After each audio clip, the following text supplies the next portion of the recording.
आज बहुत तेज बारिश हो रही थी। मौसम एकदम रोमांटिक हो उठा था। रवि जब से ऑफिस से आया था तो काजल के करीब आने का मौका ढूंढ रहा था। आखिरकार रात के 12 बजे उसे एकांत के पल मिले।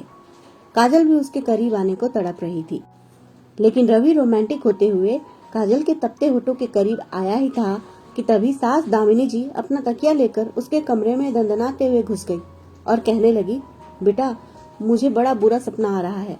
मैं तुम्हारे कमरे में ही सोऊंगी। रवि हैरानी से बोला, माँ, पापा है ना, उन्हें अकेला छोड़कर यहाँ क्यों उठकर चली आई तुम? दामिनी जी कहने लगी, अरे उनका क्या है, वह तो सोए रहते हैं। मुझे तो समझ नहीं आता कि मैं अपनी नींद पूरी कैसे करूं। उनके खर्राटे भी मुझे परेशान करते हैं। मुझे तो बड़ी घबराहट हो रही है बेटा। बचपन में जब तू छोटा था और तुझे डर लगता था तो मैं तुझे अपने पास नहीं रखती थी क्या? बड़े होने के बाद क्या तू माँ के त्याग और बलिदान को भूल गया? इतना कहकर वह रोनी सूरत बनाने लगी तो रवि लाचारगी से काजल की ओर देखने लगा, लेकिन काजल पहले ही बेड पर जगह बना चुकी थी। वो कहने लगी, माँ जी आइए, आप यहाँ मेरे पास सो जाइए, रवि बाहर हॉल में सो जाएंगे। दामिनी जी अपना तकिया बेड पर रखते हुए बोली, हाँ अब ठीक है। इतना कहकर वो बिस्तर के बीचों बीच लेट गई। उधर क्षमा याचना भरी दृष्टि से रवि काजल को देखने लगा। काजल ने नजरें झुका ली।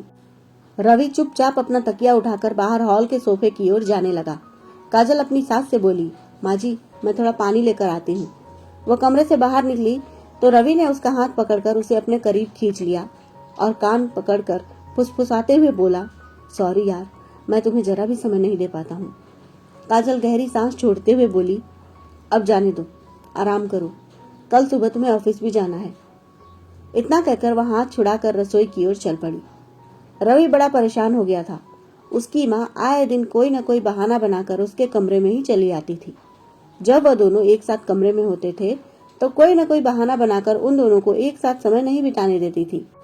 धीरे धीरे रवि को भी महसूस हो रहा था कि उसकी माँ उसकी शादी के बाद से बदल गई है और उसकी खुशी के बारे में बिल्कुल भी नहीं सोच रही है। रवि जब अपनी पत्नी के साथ होता था तो हर समय उसके मन में खटका लगा रहता था कि अब थोड़ी देर में या तो माँ की आवाज आएगी या माँ खुद ही आ जाएगी, और नहीं तो एक दो बार तो रवि ने माँ को कमरे के बाहर कान लगाकर बातें सुनते हुए भी पकड़ा था। तब से तो उसे ऐसा लगता था जैसे अपने ही खुद के घर में उसे जरा सी भी प्राइवेसी नहीं मिल पा रही है। पहले तो जब वो अकेला था तब भी माँ घंटे घंटे उसके कमरे में झांकने भी नहीं आती थी, लेकिन अब जब से उसकी पत्नी आई थी तो ऐसा लग रहा था मानो उसकी खुद की ही कोई प्राइवेसी ना रह गई हो। उधर काजल भी ससुराल में रच बस तो गई थी, सारी जिम्मेदारियां भी उसके हिस्से आ गई थी, लेकिन पति का प्यार उसे मिल नहीं पा रहा था। धीरे धीरे दिन बीत रहे थे। काजल की सहेलियां उसे कहती थी कि अभी तो तेरी नई नई शादी हुई है, अभी लाइफ को एंजॉय कर ले, बाद में बच्चे हो जाएंगे तो वैसे भी जिम्मेदारियां बढ़ जाएगी। काजल सोचती थी कि जैसे हालात चल रहे हैं वैसे तो बच्चे होने भी मुश्किल ही है। ऐसे में हम लोग एक दूसरे को क्या जानेंगे समझेंगे। मम्मी जी तो हमें जरा भी प्राइवेसी ही नहीं देती है। उधर थोड़ी देर के बाद रवि के पिता गंगाधर जी की आंख खुली तो पत्नी को बिस्तर पर न पाकर उन्होंने थोड़ी देर तक तो इंतजार किया, क्योंकि उन्हें लगा कि पत्नी वॉशरूम गई होगी। लेकिन जब 15 मिनट तक वह वापस नहीं आई तो वह उठकर वॉशरूम के पास आए। उन्होंने देखा कि वॉशरूम तो बाहर से बंद है। वो घबरा गए कि उनकी पत्नी इतनी रात को कहाँ चली गई। वह जब उठकर कमरे से बाहर आए तो उन्होंने देखा कि रवि हॉल में सोफे पर सो रहा है। यह देखकर वह हैरान परेशान हो उठे। उन्होंने बेटे के कमरे में झांक कर देखा तो वहां पर बहू और उनकी पत्नी सोए हुए थे। गंगाधर जी ने अपना माथा पीट लिया और वह सोचने लगे कि मेरी पत्नी यह सब क्या कर रही है। अगली सुबह जब दामिनी जी कमरे में आई तो गंगाधर जी जरा तल्ख आवाज में बोले, भाग्यवान, रात को कहाँ गायब हो गई थी आप? अभी मैं इस दुनिया में हूँ और आप मुझे अकेले छोड़कर बेटे बहू के कमरे में घुस जाती हैं। यह सब अच्छी बात नहीं है। तो दामिनी जी मुंह बनाते हुए बोली, मैं जो भी कर रही हूँ घर की भलाई के लिए कर रही हूँ। अरे कहीं बहू ने रवि को उल्टी सीधी पट्टी पढ़ा दी ना तो इकलौता बेटा हाथ से निकल जाएगा। तुम ज्यादा दिमाग मत चलाया करो, जो हो रहा है होने दो। इतना कहकर उन्होंने अपने पति को फटकार लगा दी। दामिनी जी की उम्र हो चली थी, लेकिन बेटे बहू के ऊपर नजर रखने के चक्कर में वह दिन भर इधर से उधर फुदकती रहती थी। अगर रवि और काजल बाहर बगीचे में मिलकर कुछ काम कर रहे होते थे तो वह वहां पहुंच जाती थी। रसोई में अगर मिलकर कुछ पका रहे होते थे तो वहां पहुंच जाती थी। बेटे बहू का बेडरूम तो जैसे लिविंग रूम बन ही गया था। कभी भी दामिनी जी मुंह उठाकर चली आती थी जब वो लोग दरवाजा बंद करते थे तो इन्हें घबराहट और बेचैनी होने लगती थी। रवि अपनी माँ को एक दो बार दबी जुबान में समझा भी चुका था, लेकिन ज्यादा कुछ बोलते हुए उसे शर्म आती थी और उसकी माँ भी शुरू हो जाती थी कि अगर मैं थोड़ी देर के लिए तुम लोगों के पास आ भी जाती हूँ तो तुम लोगों को ऐसी क्या परेशानी हो जाती है। आजकल के बच्चे तो बड़ा बेशर्म हो गए हैं, बस अपने ही बारे में सोचते रहते हैं। उन्हें बस मौज मस्ती करनी होती है। बूढ़ी माँ को क्या तकलीफ है, इससे किसी को क्या लेना देना।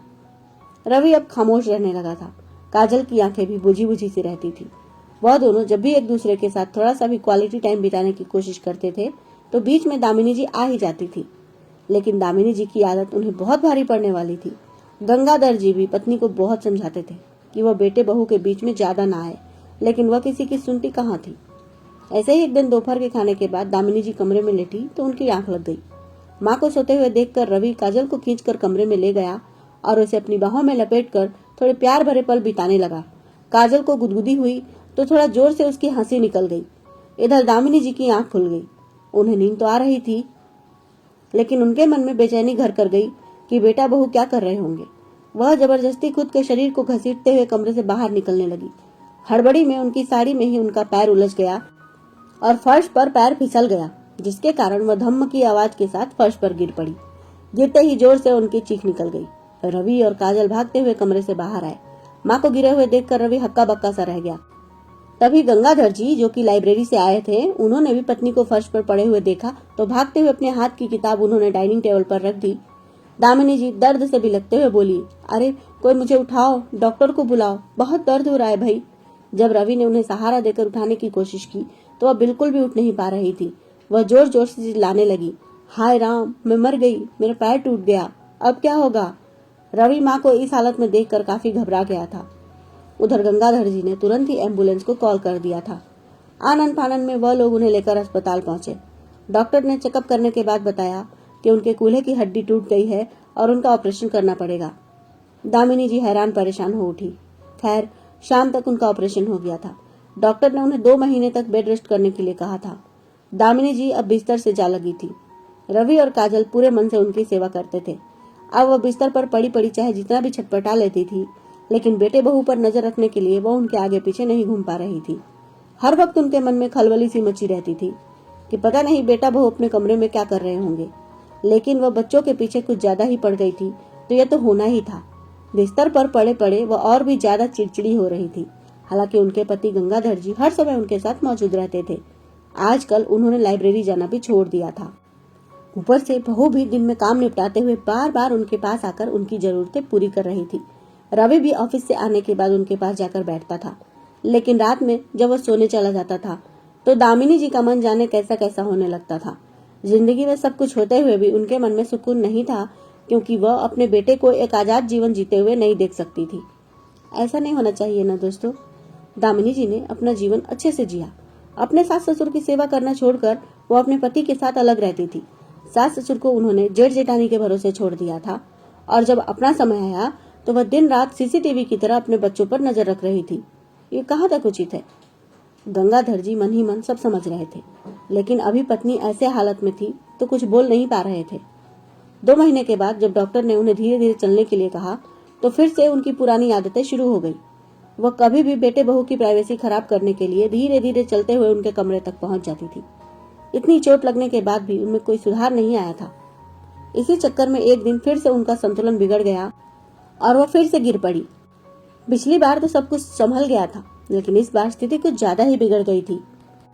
डॉक्टर ने सीधे सीधे बोल दिया था कि वह दोबारा कभी चल फिर नहीं पाएंगी, आजीवन उन्हें बिस्तर पर ही रहना होगा। यह सुनकर तो दामिनी जी के होश उड़ गए थे कि यह सब क्या हो गया। बिस्तर पर पड़े पड़े अब उन्हें उनकी गलतियों का एहसास होता था।